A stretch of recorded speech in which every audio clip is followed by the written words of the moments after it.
नमस्कार मित्रांनो, तुम्हाला एक वरती व्हिडिओ दिसतोय. व्हिडिओमध्ये गायची पिशवी साफ केली जाते आणि गायची पिशवी ही क्लीन का होत नाही, ह्या व्हिडिओच्या माध्यमातून मी तुम्हाला सांगणार आहे.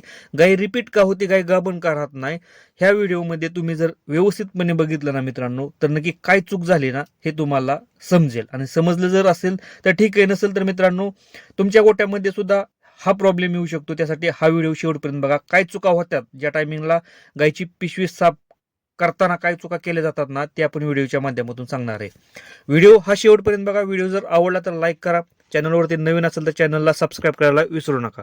नमस्कार मित्रांनो, शेतकरी आणि टेक्नॉलॉजी आपल्या युट्यूब चॅनलमध्ये स्वागत आहे. बघा आता मित्रांनो, की तुम्ही हा व्हिडिओ बघितला असाल. आता व्हिडिओ जर व्यवस्थित बघितला तर तुम्हाला समजेल की नक्की काय चूक झाली.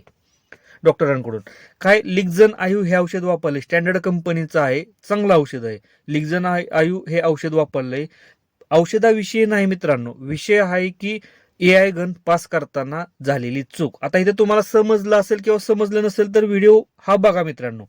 लक्षात असू द्या, कधी पण एक गोष्ट लक्षात ठेवायची, ज्या टायमिंगला गन पास केली जाते ना, त्या टायमिंगला गायचा प्रायव्हेट पार्ट हा पूर्णपणे क्लीन पाहिजे, स्वच्छ पाहिजे.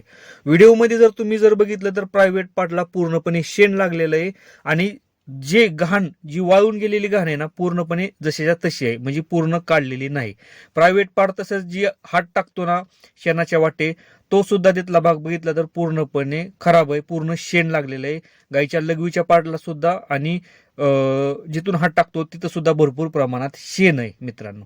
आता प्रॉब्लेम काय होतो, एक गोष्ट लक्षात असू द्या, ज्या टायमिंगला आपण पिशवी साफ करतो ना, त्या टायमिंगला हायजेनिकपणा म्हणजेच काय क्लीनपणा हा भरपूर प्रमाणात पाहिजे.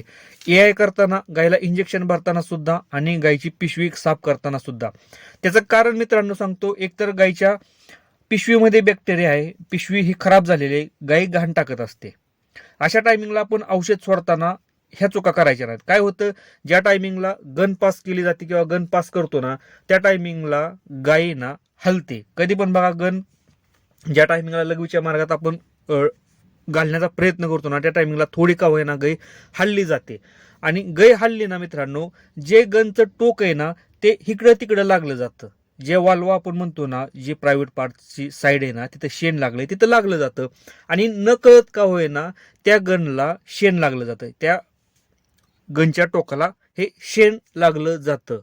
आणि काय प्रॉब्लेम होतो माहितीये का, की हे जे शेण आहे ना मित्रांनो, हे गायच्या गर्भाशयामध्ये जातं.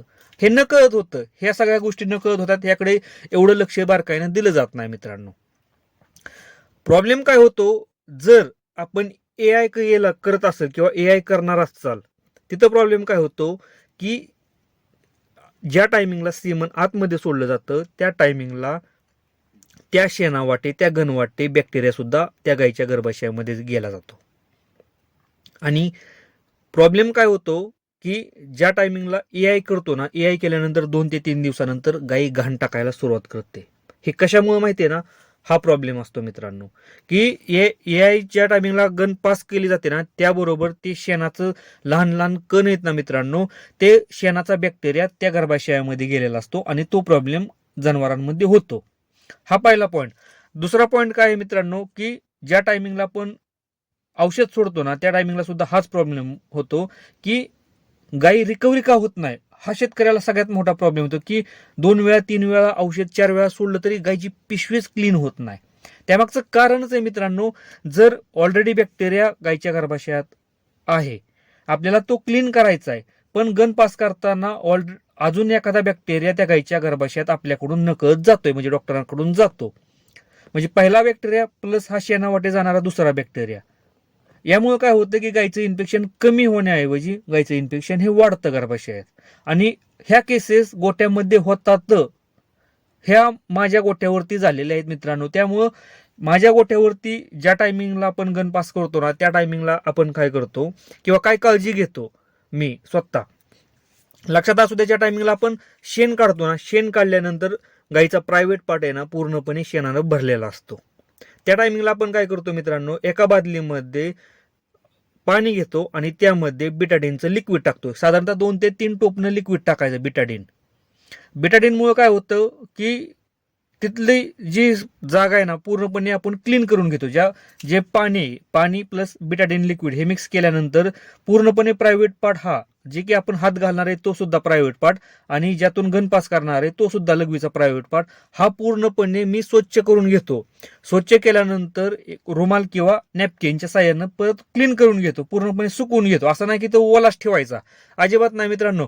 थोडंसं हायजेनिकपणा, थोडंसं क्लीनपणा आपल्या कामात पाहिजे, तरच आपल्याला रिझल्ट चांगलं भेटणार आहे. EI करताना सुद्धा आणि औषध सोडताना सुद्धा ह्या गोष्टी आपल्याला करायच्यात, शेतकऱ्यांना स्वतः करायच्यात. जर डॉक्टर करत नसेल तर तुम्ही करा मित्रांनो, कारण रिझल्ट जर चांगला पाहिजे असेल गायीचा तर आपल्याला ह्या गोष्टी कराव्या लागणार आहेत गोठ्यामध्ये. मग अशा टायमिंगला काय होतं, ज्या टायमिंगला आपण पार्ट हा क्लीन करतो त्यामुळे तिथला बॅक्टेरिया पूर्णपणे क्लीन झालेला असतो, मेलेला असतो.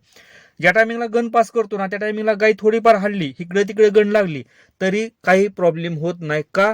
कारण ऑलरेडी आपण तिथली जागा ही क्लीन केलेली आहे.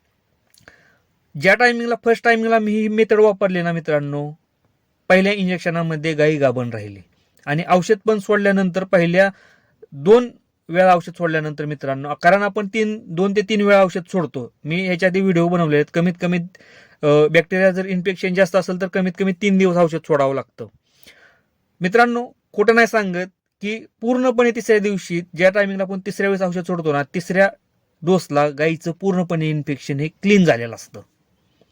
कारण हायजेनिक पण आपल्याला तेवढा ठेवायचा आहे गोठ्यामध्ये. कारण आपल्या गोठ्यामध्ये सगळ्यात मोठा लॉस कशाचा होतो, एकतर गायची पिशवी क्लीन होत नाही सगळ्यात मोठं, आणि गाय हिटवर येत नाही, त्या गाय गाभण राहत नाही त्या, हा सगळ्यात मोठा प्रॉब्लेम आहे. आणि हा प्रॉब्लेम ह्या EI गनमुळेच होतो मित्रांनो. त्यामुळं एक गोष्ट लक्षात असू द्या, आता व्हिडिओमध्ये हे जे डॉक्टर आहेत, एकतर हा नवीन असेल, प्रॅक्टिस करत असेल, पण मित्रांनो एक गोष्ट लक्षात ठेवा की आपला गोठा आहे, आपली गाय आहे, 1,00,000-1.5 लाख रुपये किमतीची आपली गाय आहे. त्यामुळं हायजेनिकपणा, क्लीननेसपणा हा आपल्या गोट्यामध्ये पाहिजे. जरी डॉक्टर करत नसतील तर आपण डॉक्टरांना सांगितलं पाहिजे. आणि डॉक्टरांना सुद्धा एवढंच मी सांगतो की मला तुम्हाला ट्रोल करायचं नाही किंवा मला तुम्हाला असं दाखवायचं नाही की तुम्ही काम व्यवस्थित करत नाही. फक्त जे काम करताय ना ते काम व्यवस्थित डॉक्टरांना केलं पाहिजे. कारण व्हिडिओच्या माध्यमातून आपल्याला सहज स्पष्टपणे दिसतंय की पूर्णपणे तो पार्ट हा शेणानं भरलेला आहे मित्रांनो. आणि यामुळे सुद्धा गाईच्या गर्भाशयात इन्फेक्शन पसरतं आणि हे माझ्या गोट्यावरती झालेलं आहे. त्यामुळं आता हे सगळे डॉक्टर करत नाहीत मित्रांनो, कारण माझ्या इथं जे डॉक्टर जे फिरतात ना, बऱ्यापैकी डॉक्टर हे टिश्यू पेपर वापरतात. टिश्यू पेपरनं तो पार्ट क्लीन करतात आणि नंतरच EI गन पास करतात. त्यामुळे त्यांचा रिझल्ट चांगला आहे EIच्या बाबतीत. त्यामुळे मित्रांनो, जे डॉक्टर नवीन आहेत, जे डॉक्टर टिश्यू पेपर किंवा तो पार्ट क्लीन करत नाहीत ना, त्या डॉक्टरांना एकच म्हणणं मित्रांनो, शेतकऱ्यांच्या गायी खूप महाग आहेत या, थोडीशी काळजी डॉक्टरांना सुद्धा घेतली पाहिजे EI करताना किंवा गायची पिशवी साफ करताना. एवढंच माझं म्हणणं आहे की आपल्या गायी, आपलं गोठा हे आपण स्वच्छ ठेवा, सांभाळलं पाहिजेत मित्रांनो, डॉक्टरांना सुद्धा आणि शेतकऱ्यांना सुद्धा. मित्रांनो, व्हिडिओ जर आवडला असेल तर लाईक करा, चॅनलवरती नवीन असेल तर चॅनलला सबस्क्राईब करायला विसरू नका. धन्यवाद.